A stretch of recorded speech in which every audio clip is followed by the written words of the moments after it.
Nah, I got something to prove and I ain't never gonna give up. Plenty of juice and I ain't never gonna waste it. Something to do and I ain't never wanna quit it. So come on, get a little bit, I know you wanna play with it. Coming to you from Studio Iguana Monk down in the Big Dirty, it's the Twisted Podcast, where we explore what it means to be a working artist living in the real world. Please welcome your hosts, Larry Lines and Troy Winscott.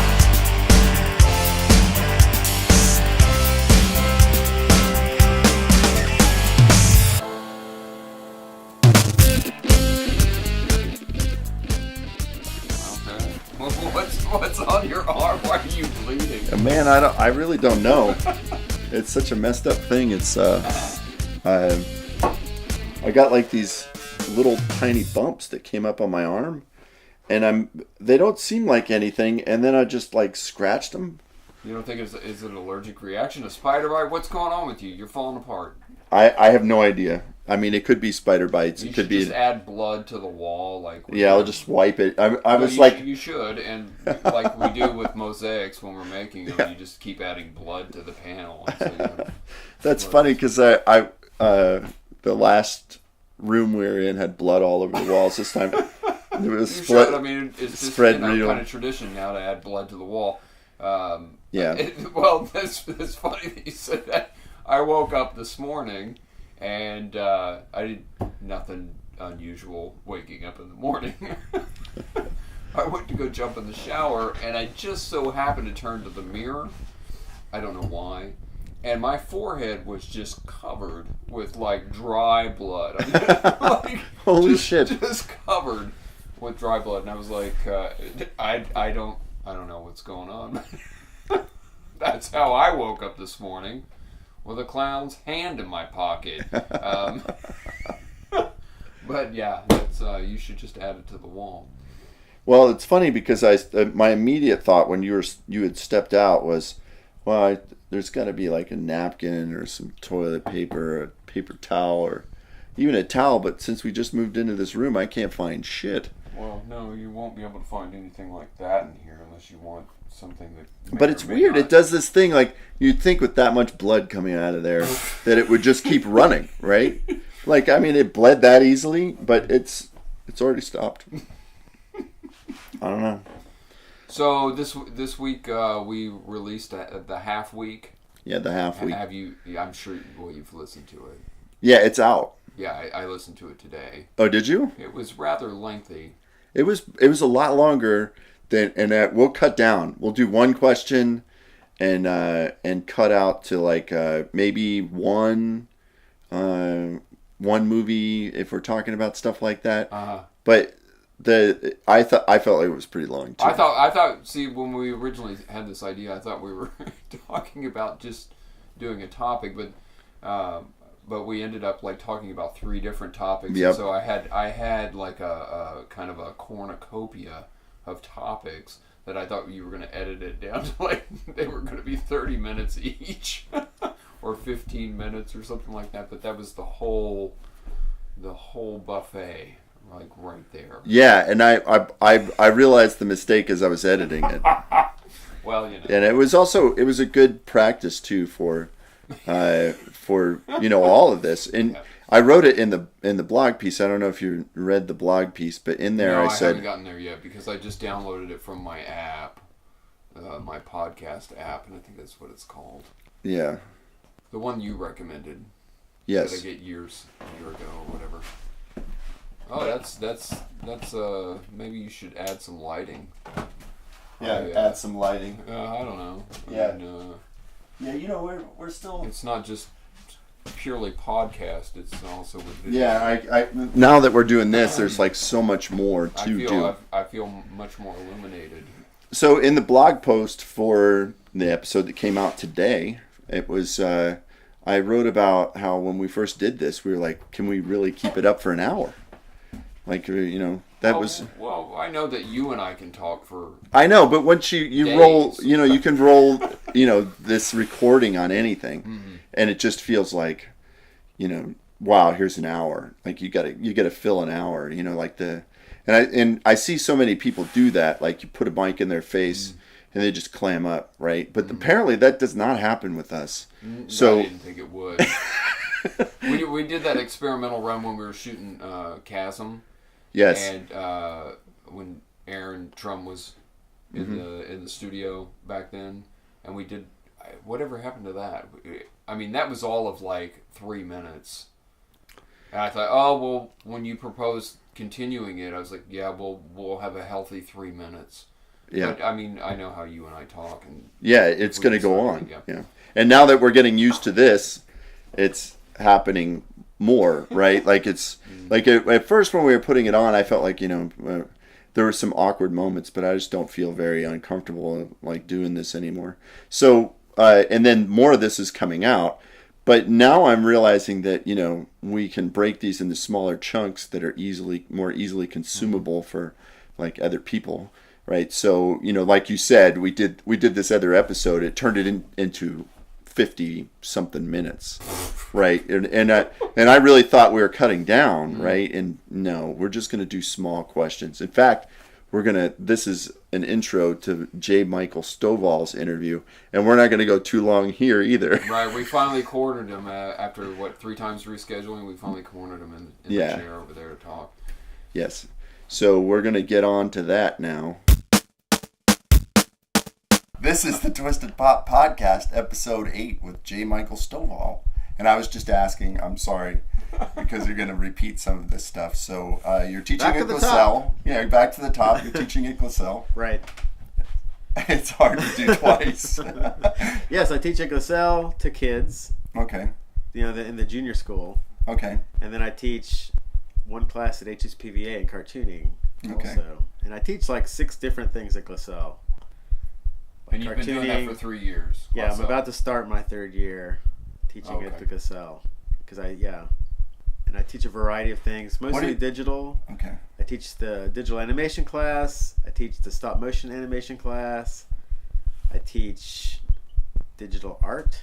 And then I teach cartooning or making comics. But then I also teach a manga version of that too, because kids love manga. And so who doesn't love manga? And I know a lot about it. So, because I used to work at a company that did that. So I teach that class too. And then screen printing, which is something that we also do now that they wanted to do because they never done screen printing there. So I'm kind of doing that. And you have some experience with that. Yeah, well, I mean, I learned screen printing in college. Okay. And so, but I didn't do it for like a long stretch of time. And then when my friend Carlos Hernandez opened up Burning Bones Press, I started doing some screen printing there. Okay. And then, so I've kind of been getting back into it again from the ground up. But I hadn't done it for a long time. But I make screen prints of my art and I sell those at the cons and things that I go to. Okay, so I'm going to roll back to sort of the beginning. Okay. Like when did you like really get into art? Like when you were a kid or? Well, yeah, I mean, I can remember being a real little kid drawing. Yeah. Like in elementary school. And I can, my mom really encouraged my art. Because she would like buy me books, and in fact, she bought me like that Blair animation book. I don't know if you've ever seen that. No, it's a good book. Yeah, so she bought me that in elementary school, and I like drew that stuff all the time out of there, and I still own that book. And I found out it's actually worth a lot of money because I have a really early version of it. I guess not the first printing of it, but I have like the second printing of it or something. So is this? I just you have the same version that she gave you? Yeah, when you were a I kid? own the same book. I never got rid of it all this time. No kidding. So, and I'm 50.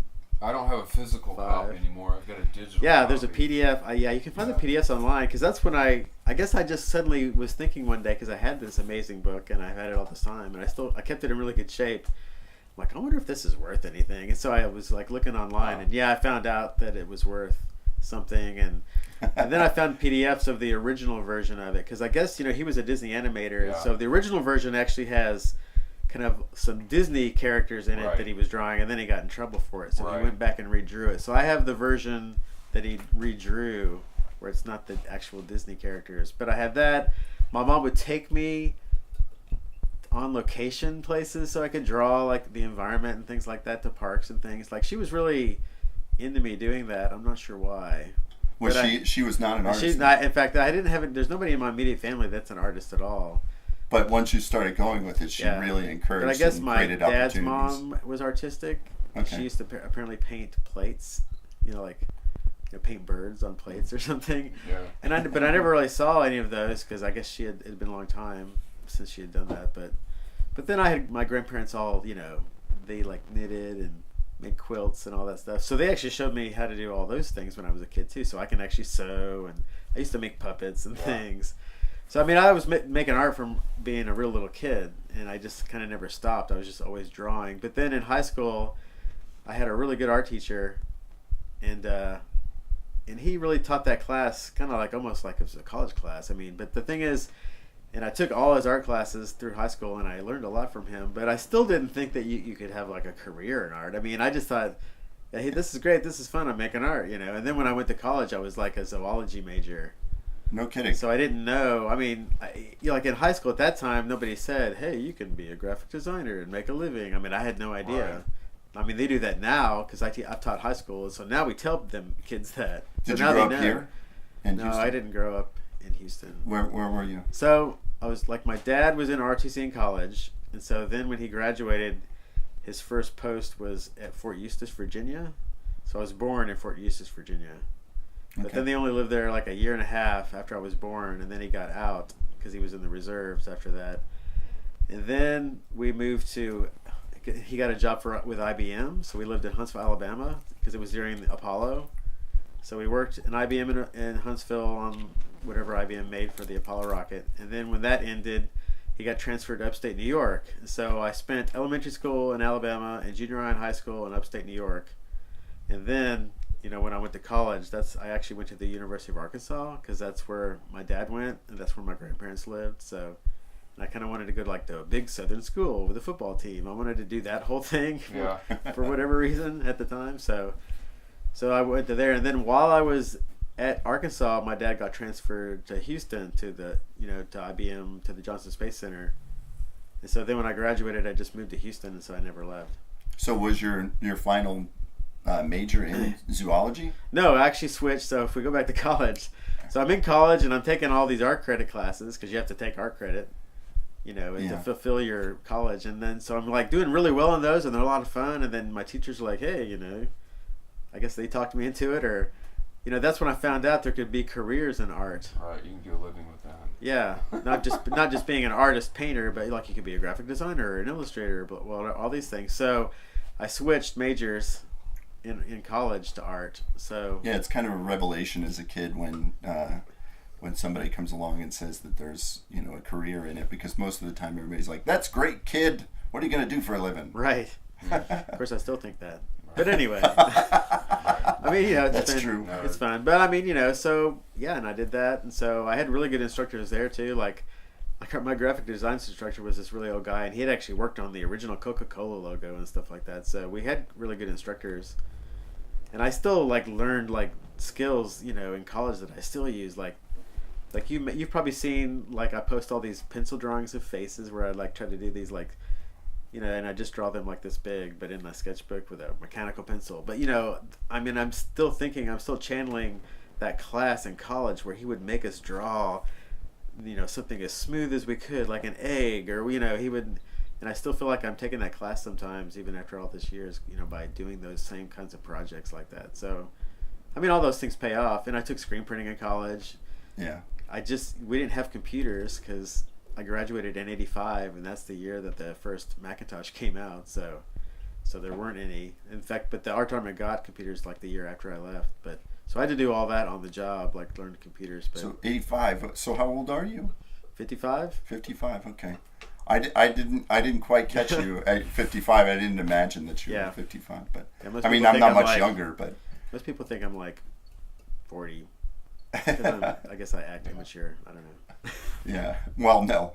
You just look younger. Clean living, son. I guess so. Clean living. It's that painting I did that's in the attic. That's right. The Dorian Gray guy. Yeah. So you graduated, moved to Houston, Right. and then what did you do at that point? So, it's funny, because I'm trying to find a job as an artist, whatever, and So I was looking at the green sheet and stuff, and I was interviewing. I was also a graphic designer because I took graphic design in college too. So I could be a graphic designer or an illustrator. So I'm trying to find a job in that world somewhere. And so I interviewed at like little design agencies and stuff like that. And then it turns out, like one of the interviews I had, like even before I got a job, like I heard that the Lunar Planetary Institute was looking for people to do like technical illustrations or something like that. And the Lunar Planetary Institute is like, it's kind of like this private organization, but they publish books on science and stuff based on NASA's research, I guess.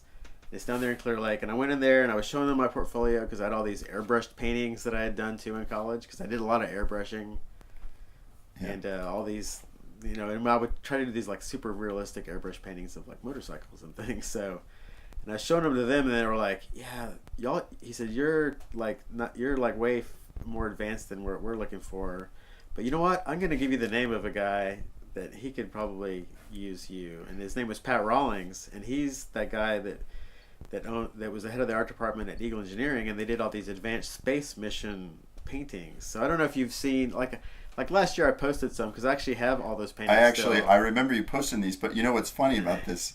This story that you're telling is in a couple episodes ago we had a guy on, Kevin Troy Forbes, and he's a model maker. Like he makes like really hyper realistic models. And he has this story almost identical to yours. Oh yeah. Going to the Johnson Space Center and showing him his model making stuff, and they're like, "Well, we really don't get that detailed. We just have a model, right? Yeah. And then do this thing." And it was, it's so funny because it's sort of the same thing that you're saying. They're like, "You're way more, hyper realistic than we are. We don't go this far with it. We just want some sketches of some." Yeah, it was just kind of pen and ink drawings of like asteroids and things. I guess I couldn't remember exactly what they were trying to find somebody to do. So I went and talked to the guy, and he hired me, right off the bat. So that's cool. And so I did that. So I worked in that art department for 4 or 5 years or so before he actually left and went to work for another aerospace company. And then I became the art director of that art department for a couple of years. So yeah, we did lots of those, realistic airbrush paintings. Because the thing is, it was before there was 3D on a computer. I mean, it existed, but there was no way to do those kind of realistically rendered 3D things. I mean, now that's how they do it. I mean, there are companies that make all that stuff for NASA. Now they do animations of those things. Yep. But we had to just do like this one static shot of this Mars landing, but the fun thing about that is they would let us kind of like design the stuff because they just had they were working on these general, proposals for kind of crazy ideas on these missions to Mars and setting up a colony. And so we would meet with the engineers, and we would actually sit with the engineers and do little drawings and sketches, and we're going, yeah, do it like that. And then we go like make this art based on these ideas. And I remember one time I had this idea for So you get to sort of clarify or reimagine this. You go and talk to people who are imagining these things or like designing these missions, possible missions, and then you listen to them tell this story about what this mission is going to be like, and then you go back and draw a picture of it.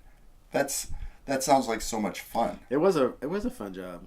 I mean, but it's one of those fun jobs that had its time, and now it's gone. There's in fact, I've had lots of jobs like that where there was just this like little point in time where it was the perfect spot at the perfect time, and then it's over, and then you have to find something else fun to do. So I've had a couple of those. I've had a couple of those that I quit when I was really young, and then I went, "Oh God, why did I quit that?" You don't get something handed to you like that. It's funny. Yeah, because I actually quit that job to start an ad agency kind of design firm with another guy that I used to work with. And so then I did that for like 10 years. But that was like really, not much fun. I mean, it was just designing logos every day, brochures every day. I mean, it wasn't, I probably made more money doing that, but I didn't really like doing that at all. So eventually I just reached a point where I was like, I just don't want to do this anymore. So he kind of just bought me out of the company. And so then I said, I'm just going to be an illustrator or an animator. So I just wanted to start freelancing. And so, but I hadn't been freelancing very long when I went to a presentation that the AIGA has, which is the American Institute of Graphic Arts chapter in Houston. And the people that were talking was somebody from a company called AD Vision. I don't know if you've ever heard of AD Vision or ADV Films, but it's a Houston company, or it was a Houston company that they licensed anime and manga, and then they would they had a big studio, and they would, Overdub. redub it all, and Oh, so and they do all the stuff to sell this stuff, right? And so this guy was the art director, and he was talking all about it.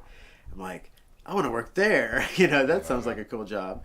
So actually, kind of felt like I kind of schmoozed my way in. Like I kind of went and talked to the guys, like talking to him and being friends with him, and I would email him, hey, what's going on?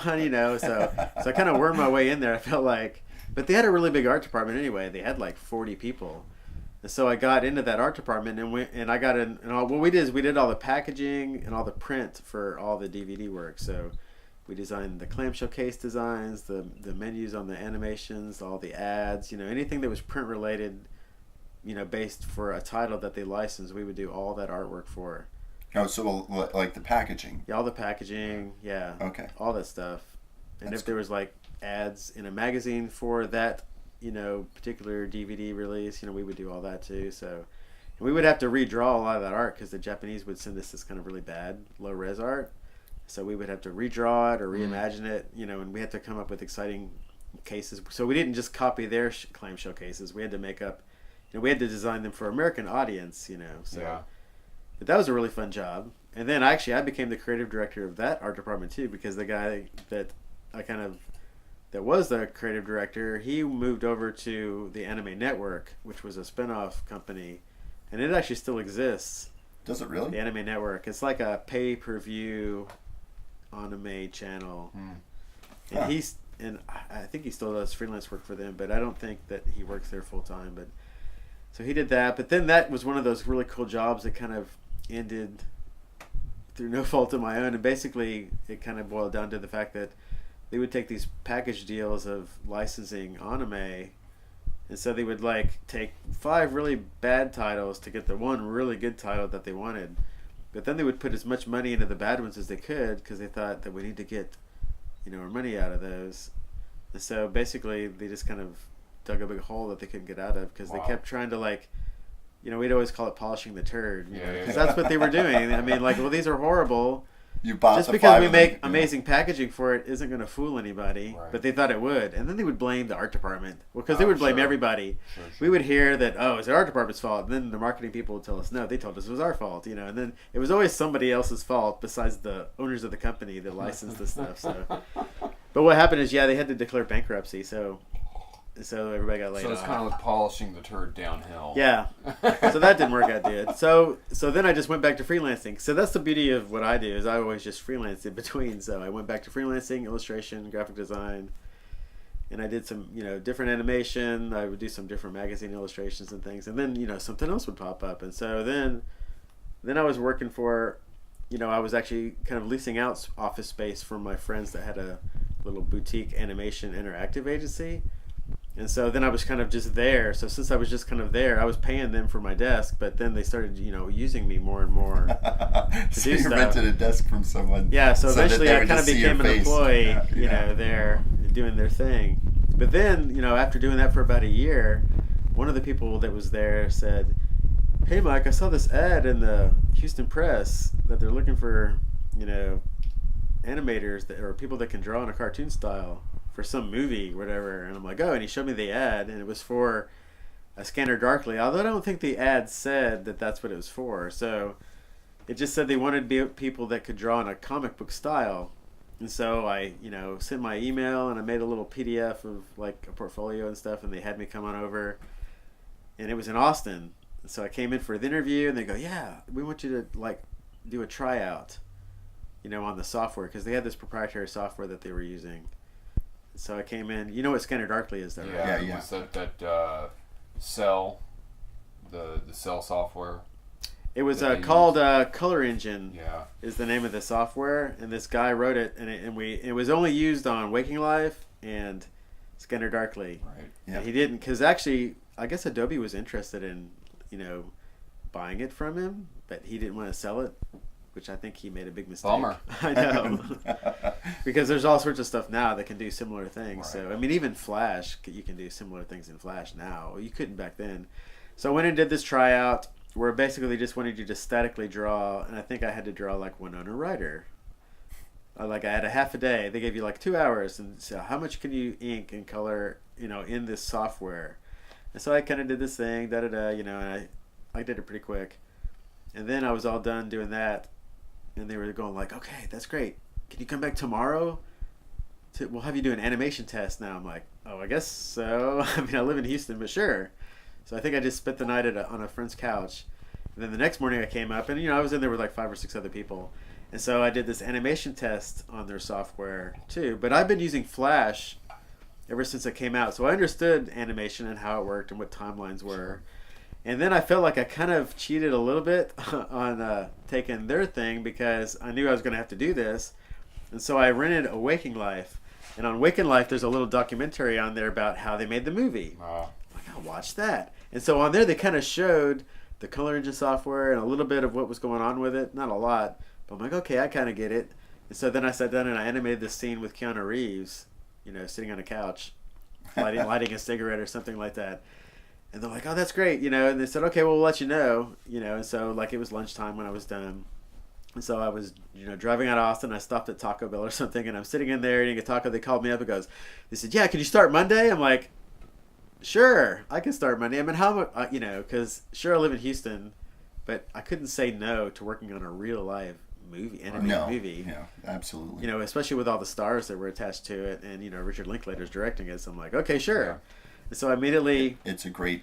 I mean, if you never do another movie, it's on your resume. Right. And you Great story. I ended up staying on that friend's couch for like that first week, but then I found through some people a guy that was renting a house over in Lindo Park, and he had a room, so I just rented a room. And so and it took me. I commuted back and forth between Houston and Austin for 9 months working on A Scanner Darkly. So I'd work all week, and then Friday when I was done, I would drive back to Houston. And then I would spend the weekend in Houston. And then Monday morning, I would get up really early to get to Austin in time to show up to start animating for the day. And then I would animate all week. because it was also like union rules too. So we were like limited to 40 hours a week. There was no overtime. Nobody was like doing all-nighters on that movie. We just worked 40 hours a week, and that was it. But there were 50 animators working on that movie eventually. I think when I started, there were like 20, but they kept hiring people. The whole time I was there, hiring more and more and more because they were getting closer and closer to the end. And I guess Warner Brothers was putting pressure on them, like, you got to get this thing done, So yeah, throw more people at it. Yeah, so they kept throwing more people at it. So how I think long in was the that end, post work? How long did it last? 9 well, months, you said? I guess they took a year to film the movie on handheld digital video, and then it was a year to animate it. And I worked on it for 9, but they were working on it for like a month and a half before I started. And then after I finished all the principal animation that we finished, then they had all that, you've seen the movie, so there's all that stuff with the Scramble suit. Yeah. So they had to do all the editing and sound and music and all that stuff, all the Foley work and everything. So it took like, I guess, about exactly a year, because then it came out the next spring, and we went back up for the premiere. That's great. So that was fun. I mean, that was exciting. I think we all hoped that it would turn into some other stuff too, but there's not that much going on in Austin. How's your freelance gigs now? Are they now? They're good. I mean, like, what have I been doing since then? Well, then when I ended that, I went back to that interactive agency and I did that. Oh, okay. And I did that for like a few years. And that's another one of those sob stories too, where that was a really awesome job because I was doing animation and doing all the art and all the backgrounds. And there's all this stuff for MD Anderson. It was a lot of really fun stuff. And then some company in Baltimore bought our company. Oh. And we're like, oh, great. Because they made it sound like we're going to get benefits and get more money, blah, blah, blah. And then like after a month and a half, they laid us all off. Right. Like, what's the deal with that? Windy road. But anyway, so a lot of this stuff, you just like, get another gig. Yeah. But then like after that happened, I was like, I need something more stable. So actually, because that was really annoying because I kept having these fun jobs and they would always end from not my fault. Right. Yeah. It was never anything I did. So, so I went and got certified to teach, by the state of Texas, to teach K through 12 art. So I did that whole little certification thing, and then I got hired to work at Manville High School, which is in the Alvin School District, because I actually had friends that were down there, and they're like, yeah, we need more art teachers to teach. And they wanted me to teach all the digital classes there, so since I knew all that stuff. So yeah. So I actually taught at Manville High School art for 3 years, and I ended up teaching, the AP classes and all that stuff. So I did that for 3 years, and I was just kind of freelancing here and there on the side because I would never stop freelancing. Yeah. And then my friend that owned that interactive firm that I worked for, he kind of like lured me away with like these promises of all this new stuff that was going to happen. So I quit teaching at the high school, and then that didn't pan out. So that kind of sucked. It ended up being like it ended up being kind of scattered work. So I just started focusing on freelancing again. And then I had a friend that was working at Chevron in the art department. And so I started doing some freelance stuff for them, some animations and stuff. And they were like, you just got to come up here and work in our art department, and we'll give you more work that way. So I did the whole Chevron thing. It's the Houston Stations of the Cross. No matter what you do, you have to go to the Johnson Space Center once, and you have to go work in an oil and gas company. Yeah. So I did that, and it was fun. Sometimes it was fun, but a lot of times it was really kind of like horrible. I don't know. It was not. Especially towards the end. I don't know. I just felt like I had this really bad attitude, and I was on the 35th floor, and my cubbyhole looked right outside, and I would just kind of stand there at the window and look outside. So since freelance has kind of been the ramen noodle, yeah, to get you from one gig to the next, how do you find the freelance world? Like, is it difficult? Was it easy for you to fall into? I guess I've just been kind of lucky with the freelancing, where I didn't really work very hard at getting it, and I've had like some clients that have been like real steady clients over the years. Mm-hmm. Like actually one of my clients is Spacer in Houston. I do a lot of stuff for them, like illustrations, and like I'll do show designs because they have those special shows in the summers, and then I've done like signage designs and stuff for them like that. So I don't know if you've ever been there recently, but in the cafeteria there's this giant mural. It's kind of like this advanced space looking thing, and it's kind of like in an anime style because that's what they wanted. But where is this? It's Spacer in Houston in their okay. cafeteria. Yeah, I know what you're talking like in the about. lunchroom thing. But there's this giant thing. But I did it all in Photoshop. In fact, it was like hard to do at the time because I think it was like a 500 meg Photoshop file, which was big 6 years ago. Yeah. Now 500 megs, that's not even big at all. But my computer could barely handle doing it. But I did this thing, and they outputted like. They had some company that does like billboards do it, and so they output this thing digitally, and it's still in there. But so I was kind of lucky, so I was kind of lazy, and I would just have all these freelance things kind of just pop in my lap. And like most recently, I've done some stuff for Houston First, where I did a city map, like this cartoon map of the whole city.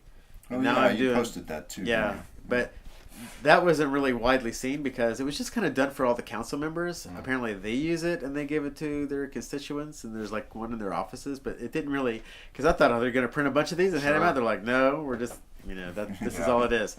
But I am doing a map of the Avenida area for them right now.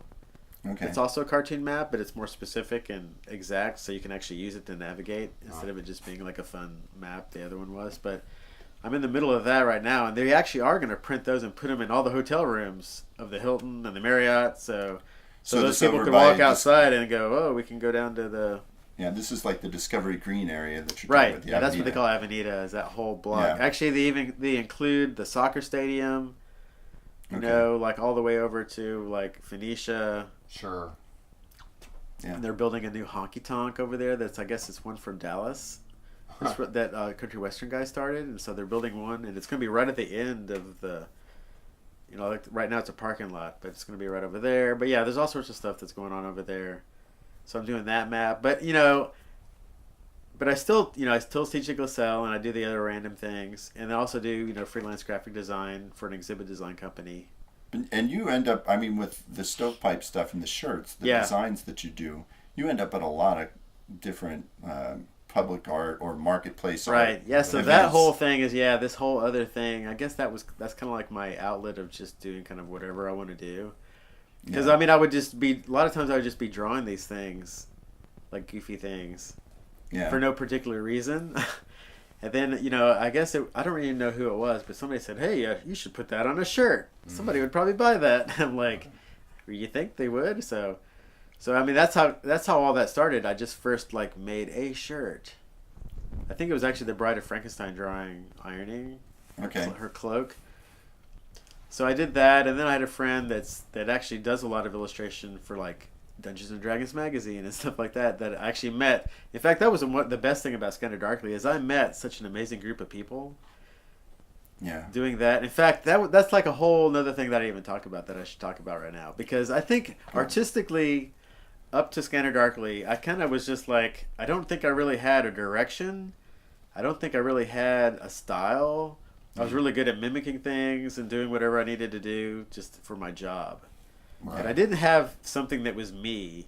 Even after all that time, I wasn't doing anything. But then I'm working on Scanner Darkly, and I'm with people that are comic book artists and animators, and they're from all over the country.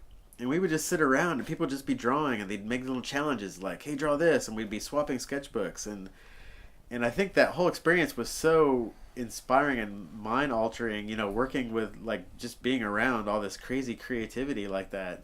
Because I hadn't really been like that. I mean, I can honestly say that the people that I'd been working with for the past 10 years probably weren't half as creative as all these people were, all in one place, all at one time. Yeah. And so, And and then I started drawing all these things, and it really started focusing me and channeling me to do things. And then so, out of that experience, and then a lot of those people are such great friends still. Like one of my best friends, Nick Darrington, that he was actually the lead animator on the team then. So he was technically my boss, even though he's like 20 years younger than me or whatever. But now he's doing, like, he's the artist for Doom Patrol for DC Comics. I mean, he all these people are doing big things. In fact, another artist, David Marquez, he's the animator. I mean, he's the artist for the Defenders comic for Marvel. So he's drawing that. I mean, there are people that were just sitting in the room with me animating this movie that are doing a lot of amazing things. And so I'm still friends with these guys.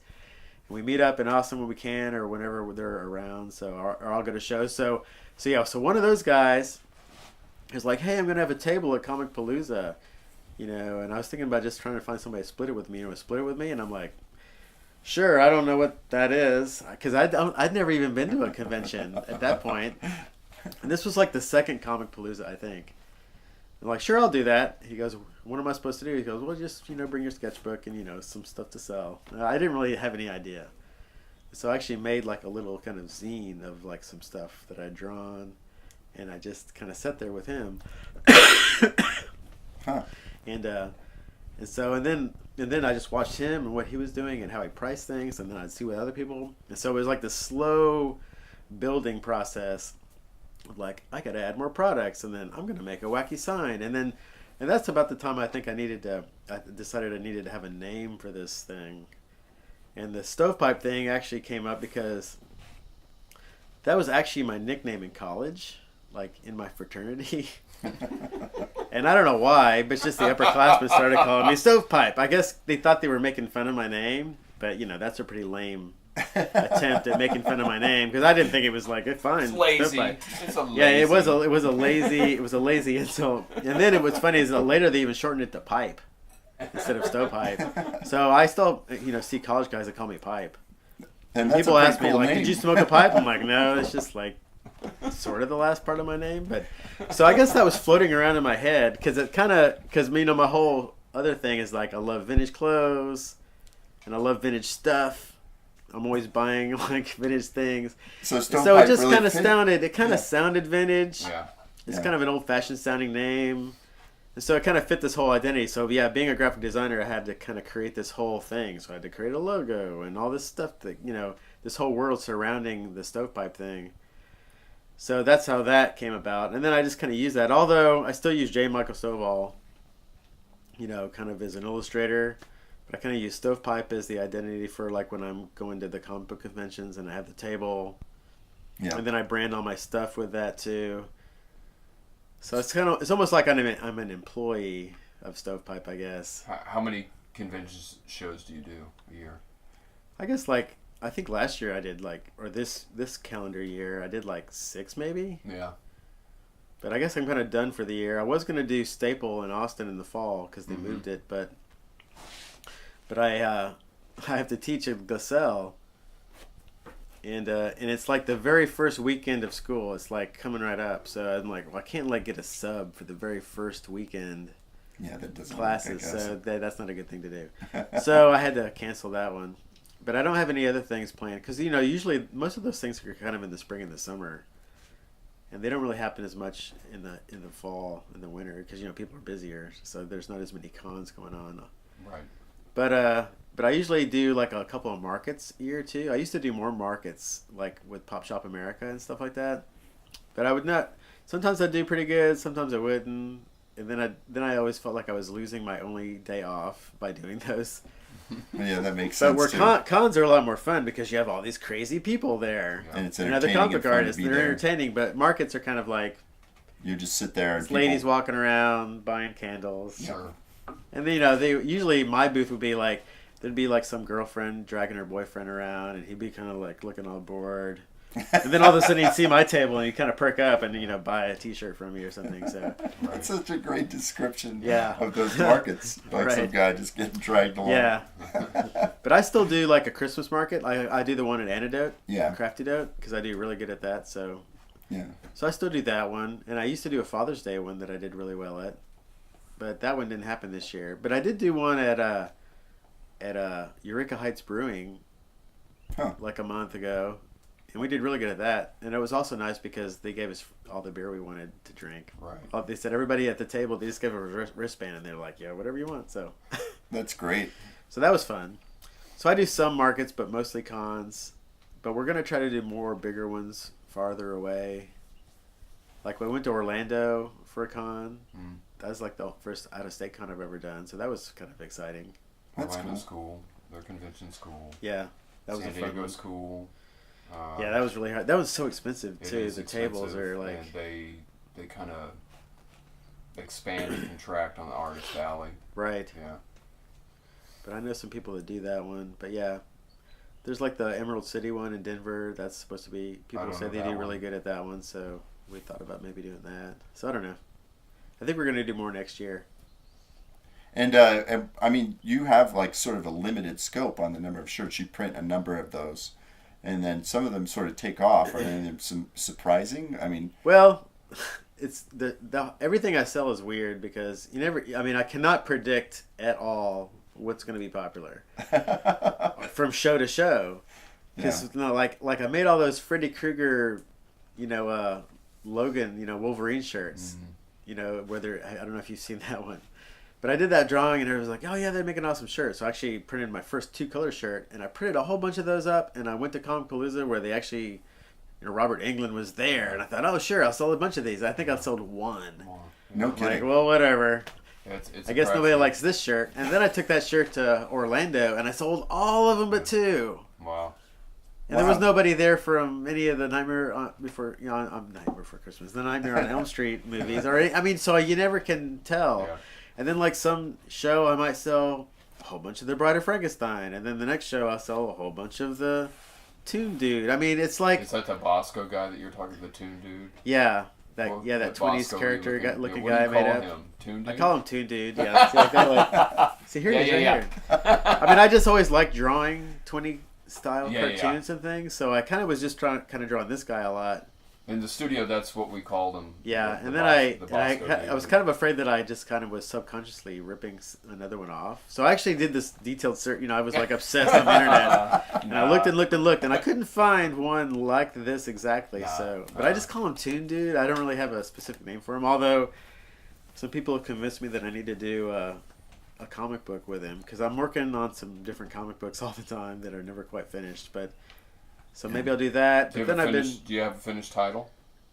for that comic. Any comic. No. Well, there was one. I was working on some comics with a friend of mine that's a writer, and so he would write these big That's scripts. us over here. Like, Yeah. I write the stuff. And so I was drawing it, but then he kept rewriting it. Yeah.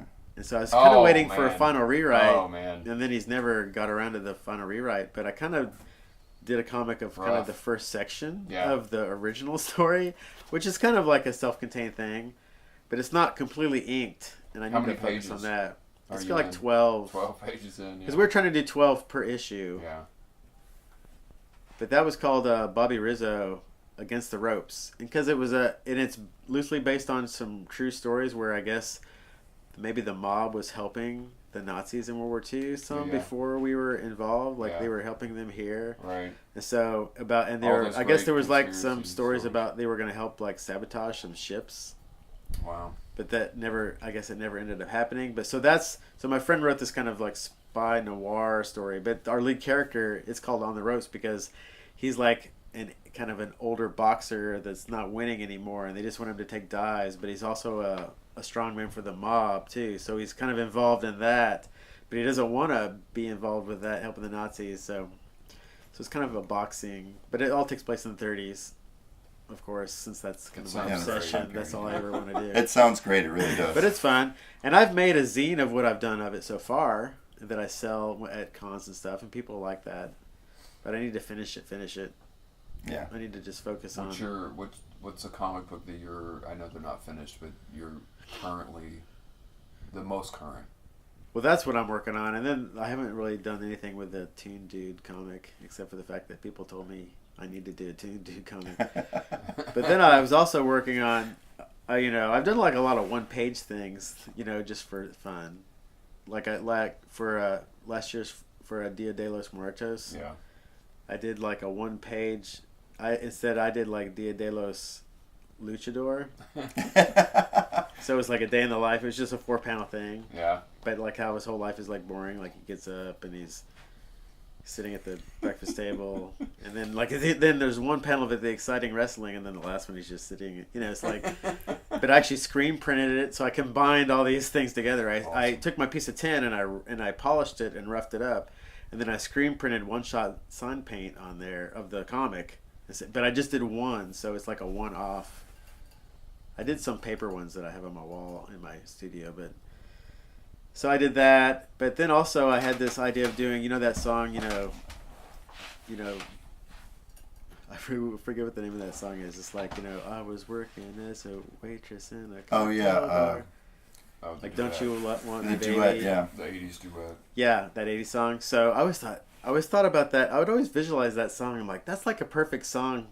That's like this crazy tale. It could be like a girl and the guy, and they're like, she's a cocktail waitress, but then they start robbing banks. It's almost like a Bonnie and Clyde story, but not specifically, but it's vague enough to where you could totally turn it into that. So I actually have this whole script, and I've actually done rough storyboarding it out where I could do like a big one panel. I was thinking about doing like a poster comic of just that song. Yeah. And do it in this kind of like, but I was thinking about doing it more of like a 50s or 60s kind of like, That style. mid-century modern kind of, more of that kind of retro, Uh-huh. not like a go all the way back to the 30s kind of thing, but Yeah. like more of a kind of like a Vegas kind of,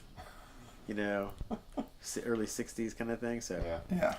So I've got that planned out, but I always get sidetracked with making money is the problem. So. Well, I like money. Yeah. You gotta I've have got all that. these- But yeah, then I just had that show that I just took the art for today, So that made me do like these 6 pieces that I'd never, because I wanted to do like completely different stuff, and I'd always had in the back of my mind that I wanted to make art that's like old animation, where I paint a background and then I paint a cell and then I put You're them talking together. about the illustration show that's coming up. Yeah, so I did. Where's that at? You want to give them a It's at plug? Insomnia, Oh yeah, it is. and Insomnia moved. It used to be in the Heights, but now it's in Edo, over by Boheme. That Cafe Boheme or whatever. Yeah. Over by the Is that what it's called? Yeah. Or Yeah, it's Boheme. Boheme. Bohemios. Bohemios. I always get those two places mixed up. There is a Galleries. Boheme that's in Montrose, and then there's Bohemios, which is the coffee bar. But yeah. And it's this Friday, unless there's a hurricane. But yes. That's right. There's Which a is a hurricane on the way. possibility. It's a big possibility. So yeah, so I did like How many 6 new pieces pieces. did you do for that show? I did 6. Six, And okay. so I did, because I also found like one time, not that I'm actually dumpster diving, but I guess I'm always like on the lookout for junk.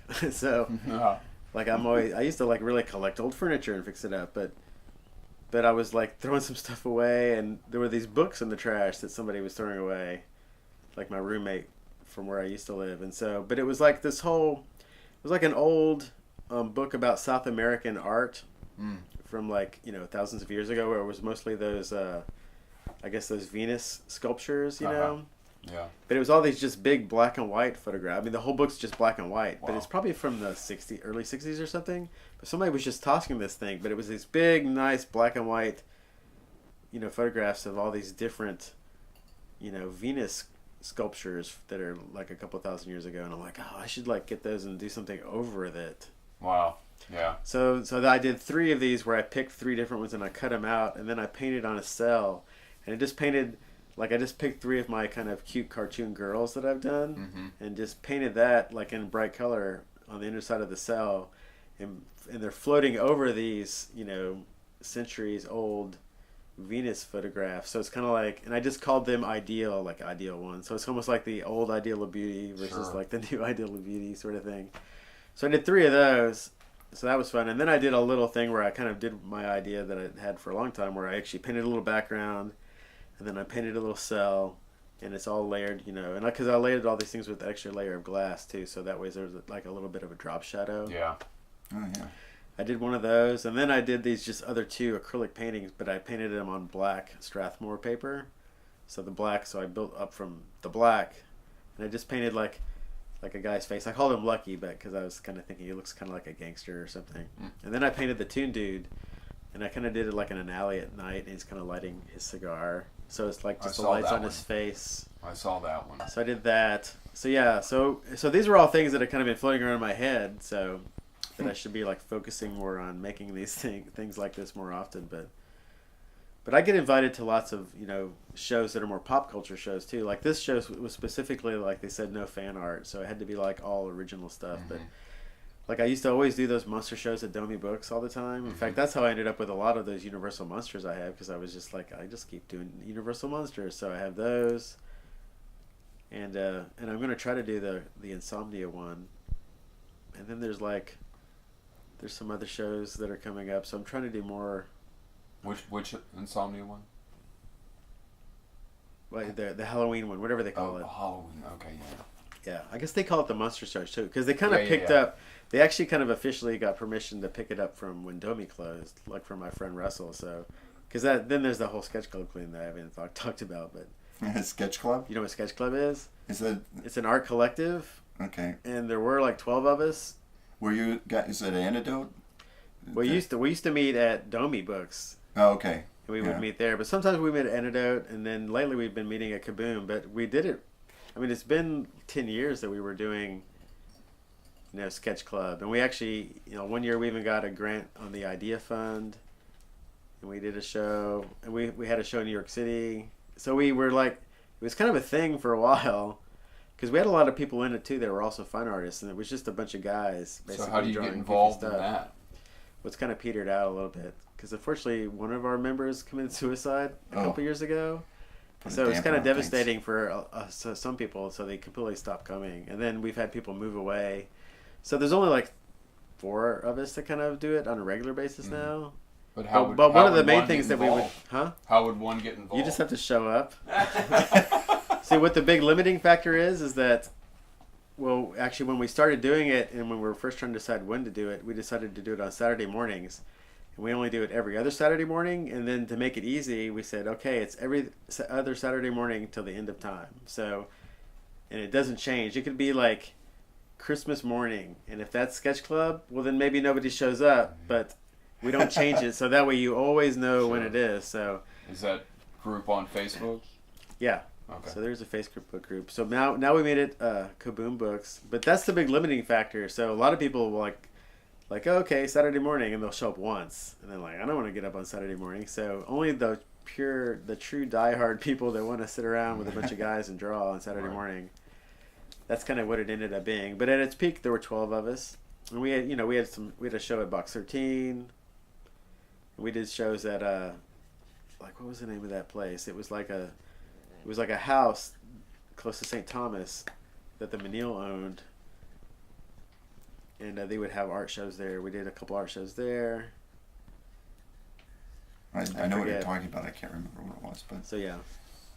that's really cool. But basically we would just draw just dumb stuff. But kind of one of the things that made it a thing is that we would make a zine every month from what we drew. I see. And then a different person in Sketch Club would like kind of say, okay, I'll make this month's zine. So, and then it was like people would like really go overboard with these zines too. Like they'd be in color and they got kind of crazy. But we even made some books of like our drawings too for different shows and things. So, but it was fun. I mean, it's still fun. It's not what it was. It'll never be that again, I don't think. But we still enjoy the guys that enjoy getting together. Yeah. And drawing still, it's still fun. It's good to be around other people doing. And that's been something else that's been pretty influential in my art, I guess, is that sitting around with these guys. Yeah. I think that's. In fact, that's kind of how it happened, was because of Scanner Darkly. It's because I was there sitting around and drawing, and it's like, hey, we had to and I think, and it was kind of in Austin, we kind of had this thing called Austin Sketch Squad, which is ASS, So it was just some of the people working on Scanner Darkly. We would meet outside of that and sit around and draw and drink and draw like at night. Yeah. And so I was talking to my friend Patrick Phipps. You know Patrick Phipps, right? And I'm like, Pat, we got to start something like that in Houston. So that's how Sketch Club started. Yeah. So me and Pat, and then I think there was another person. And then we slowly added all these people into it. That's so really I guess cool. theoretically we're the founding members, but I think the reason it lasted as long as it did, because there were other art collectives that didn't last as long, is because we didn't have anybody in charge. In fact, that was our mandate. Nobody's in charge, and there's no rules. So as if anybody tries to be the king of Sketch Club, you're gonna, we're gonna kick you out because. Right. And I think that's why it lasted. I think only the unfortunate incident of our friend is the only thing that really kind of ended it. I think it probably would have kept going longer at its peak the way it was, but that's the way things go. Yep. We were all very sad. In fact, it was just the anniversary of his birthday a couple of days ago. I mean, it's the anniversary of his birthday, but I guess that's what it seems like now. That something like that can have a shadow over stuff for a really long time. In fact, some of the guys that were in Sketch Club don't even draw at all anymore. In fact, they just completely gave up art. Oh, no kidding. Yeah, wow. They just don't even want to draw anymore. Wow. So that some people were super affected by it. So. But why do you create? I mean, why is it that you're up late at night or getting up early on a Saturday morning? I don't know. I mean, I guess it just ultimately makes me happy to sit around and draw goofy things. I mean, if I could just do that, I would. And that was unfortunately, you have to make a living drawing things that aren't so much fun sometimes. But how can you complain about drawing anything? So even if it's something not super exciting. So yeah. So what would you do if you didn't have to worry about money? I mean, what would you be doing? I'd probably just work on comics, and because I also want to do more animation. I mean, I've done lots of animation, but I don't really. It's I don't really do it unless I'm being paid to do it. For the most part, it seems like. So I've been having this, and then in my digital animation class with my kids, we do lots of Flash, and that they're always doing all these amazing things over a semester, and then it makes me feel lazy because they're just cranking something out. I'm like, how come I'm not just sitting in front of Flash every day and doing something? I should be. Right. I have no reason not to be, right. But except the fact that I think I'm too busy, maybe. But also one of the things that I integrated just over the summer was I don't know why I'd ever thought about it, but I think one of the kids suggests is hey, how do we do animated GIFs? I'm like, yeah, how come we're not doing animated GIFs? Because you can do those in Photoshop so easy. So now I have them doing all these really amazing little animated GIF things, and so now I've been thinking maybe what's kept me from doing animation is because it just seems like it's too big. I have to focus it down onto something. So I'm gonna start doing just little animated GIFs of my Toon Dude character. Story, you just want just little things that I could throw out there, and look at this funny little thing, because it's almost like my art. Look at this goofy drawing. So now I can look at this little goofy animated GIF. So I'm gonna do them old school style. I want to paint a background and scan it in, and then I want to do all the art above it like it's a cell. That's what I'm. So that's what I'm gonna. Yeah. So that's my plan. I'm not gonna probably paint on cells, but I'm just gonna fake it in Photoshop. Because I've done some things too lately, where for Box 13, where I used to be a member of Box 13. You know what that is? That art collective studio. It's it's a group run studio gallery space, and it's in the East End on Harrisburg. And I was there for a couple of years, and I'm kind of a member at large. I still do stuff for them with them when they ask, but. Because I just like to. Yeah. But and actually Patrick Phipps has a studio there now. But But they usually have like 12 or 13 people at any particular time there because it's a big old building. It's like it was built in the 50s. Yeah. It's like an old sewing machine factory showroom kind of building, but it's a cool building. But anyway. That's funny because I was going. wondering why I didn't see Patrick at Antidote on the weekends anymore. Now he's got a studio. Well, yeah, and then we go to 13. Kaboom too. Oh, and you go to Kaboom. Because Kaboom's quieter. I mean, Kaboom has been great because the fun thing about when we used to go to Domi is that you could walk around and look at books and kind of get inspired and kind of, and then we were separated from all the people buying coffee. And that's the reason a lot of people don't like going to Antidote is because you always get all these people walking up. Hey, what are you doing? What are you drawing? Oh, that's good. You're good. They were like, okay, thanks. What you drawing for? Yeah. And then you have to be careful what you're talking about because people are in there with their kids in strollers and stuff. Right. So we can't talk about boobies and stuff. So whatever. Right. We're a bunch of guys. We want to just talk about whatever. Right. Yep. So yeah, Kaboom's been good. So yeah, so we go in there on Saturday mornings because they don't open until noon. So we set up our tables in a big enough area and we just sit around and do what we do. But yeah. Who do you think would be good to interview for the show? For this show? Oh, for this show next. Yeah. I mean, just being an artist. Have you interviewed Pat? No, we haven't. But now that we're talking, Yeah, I you was should like, totally why didn't I interview think Pat Phipps. Yeah. And what about Carlos Hernandez? You know him? Yes. Oh, he knows him. I know. Yeah, you should totally get Carlos Hernandez because, I mean, he's been super successful. I mean, not just starting that printmaking studio, but now he got really big doing posters, but because he does lots of concert posters and stuff, like limited edition collectors of posters. But he does lots of more fine art kind of stuff now too, and he's pretty renowned, I think, for what he does now. I mean, it's because of him, is the whole like printmaking show. Like I'm involved in that too, the big steamroller print show, and that it came from the Bayou and all that stuff. Like he's like the brains behind all that stuff. Yeah, so you should totally interview him.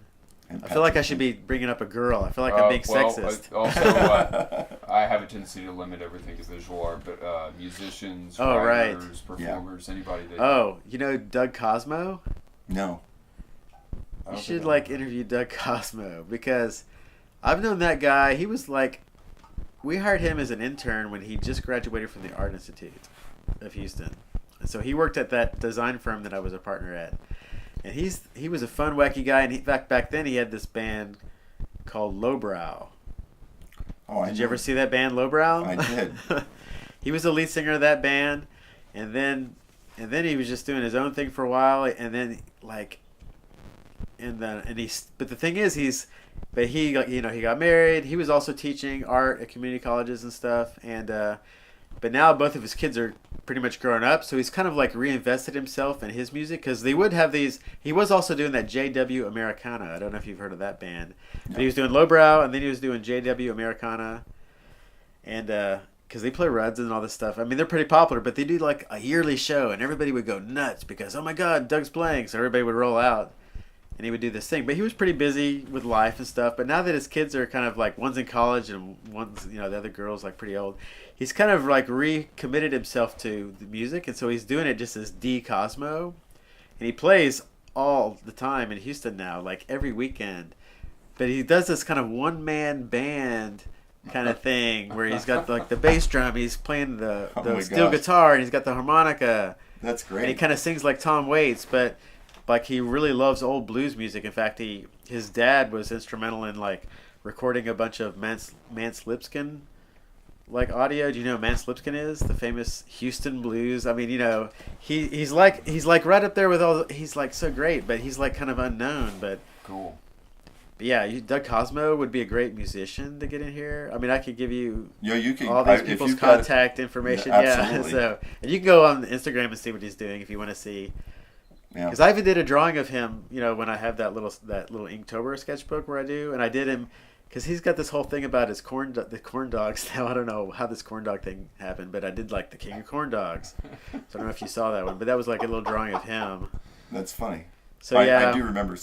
But I still feel like I'm being sexist. I need to think of some female performers. But can I send you a list? Yeah, you can. Please. Okay. Yeah, because we're trying to keep this going, and right. and of course explore Houston, and I mean I've known you a long time, but I didn't know you worked on a Scanner Darkly or half the stuff that you just said, You know, it's not something you don't just spout everything about yourself in a party. Oh, my name is Mike Stovall. I worked on Scanner Darkly. Because a lot of people don't even know what that is. Yeah, that's right. And I'll describe it, and they're like, "Oh, yeah, I kind of remember." I mean, it's kind of a cult thing. I'm glad it became a cult thing. So, Yeah. So there is like definitely people that know what it is still, even after all this time. Yeah. But my daughter's funny because she's always like telling everybody about it, and because I've got like a few copies of it, so she's always like showing people. So I feel like she's like starting this generation of teenagers now that know what Scanner Darkly is. So it's kind of funny. Totally see her doing that. Yeah. Start a She's whole like new she's trend. like my she's like my agent or something. For the younger crowd. Right? Yeah. Awesome. But yeah, there's all sorts of. I mean, I know lots of artists and Yeah, you musicians, could send so us- I could give you a list. Yeah, please. Yeah, please. And I mean, this was really great. It was really great hearing the story. I mean, talking to you. So thanks for coming. My tall tales. Yeah, Talk. thanks. I just made all this up That's awesome. If you did, that's even better. on the fly. It's all fake news. Fact-checked Fake news. everything, Yeah. Fake news. Hey, thanks for coming in. Sure, it was fun. All right.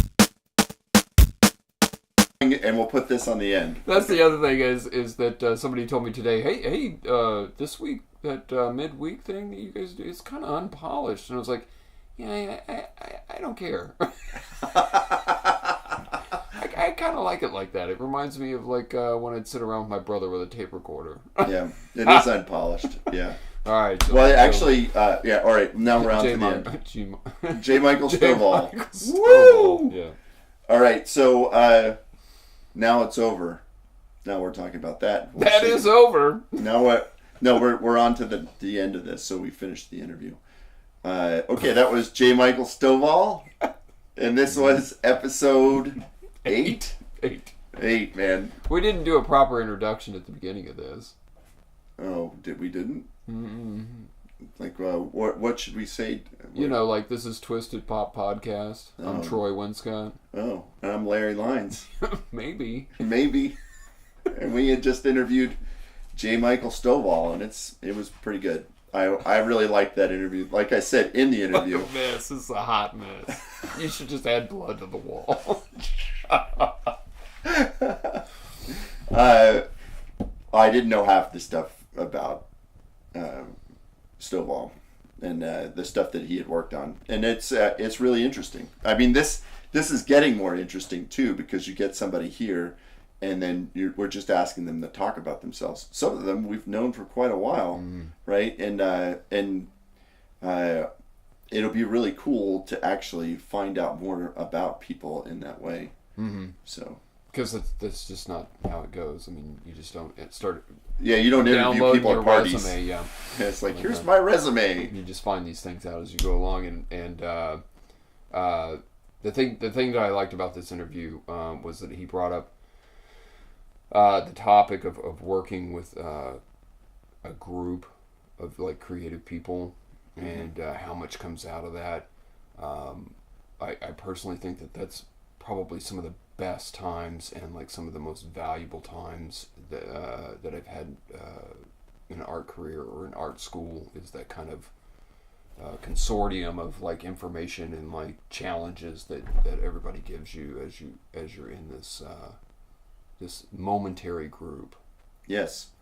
And also, there's what we do in creating an environment where you're just always ending up showing up with people who are doing art, right? So like, even here, we have the studios here and what we had in Midtown.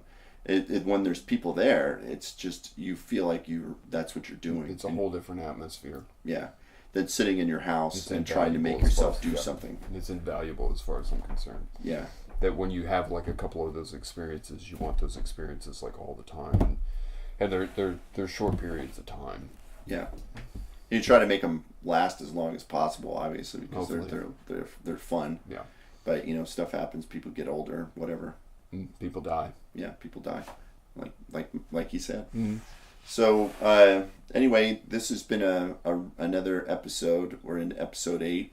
We are truly unpolished. Yes, that's our biggest critique. Then A polished turd rolling downhill. yeah. Well, I'd rather have an unpolished turd than no turd. Really, I don't care. Yeah, I don't either. It's been a lot of fun so The fact far. that I can just show up. All right.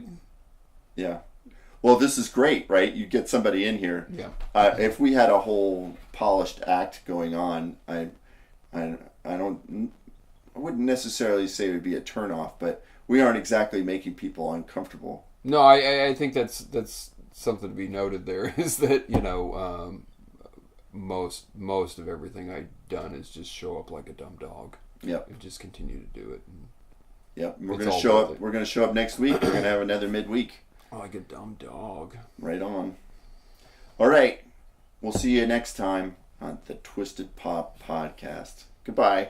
Thank you for listening to the Twisted Podcast. For show notes, go to twistedpop.com/twistedpodcast. Merchandise at bigmyth.com. That's big-mith.com. In association with nquit.com. Until next time, this is the Twisted Podcast.